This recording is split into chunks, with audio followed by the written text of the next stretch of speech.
Despite what you might think about the evolution of speed in automobiles, the United States auto racing series known as IndyCar is at the forefront of it all.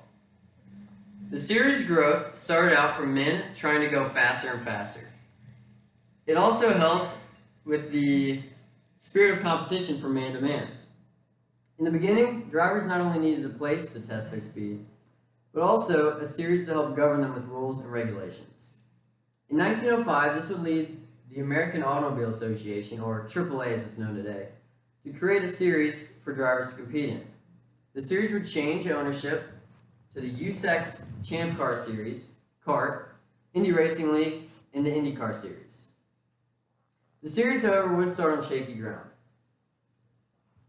Drivers didn't really understand the risks of motorsport at the time.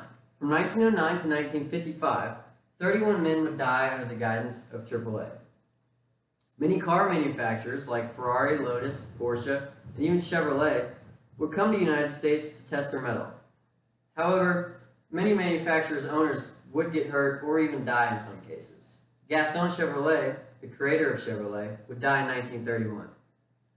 As safety concerns began to grow, many drivers clamored for a new owner, and that would be the United States Auto Club, or USAC. For many, racing was a livelihood. They needed money to put food on the table.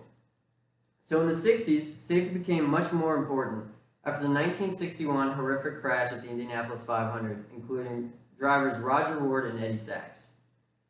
USAC would take over then to enforce more rules, like the size of engines, the types of engines, the size of fuel tanks, and the measurements of each chassis from wheel to wheel. This allowed teams to test more parts that they would put in road cars instead of just focusing all their money on creating race cars. In 1978, however, some drivers got upset by amateur governing and pushed for a new leader.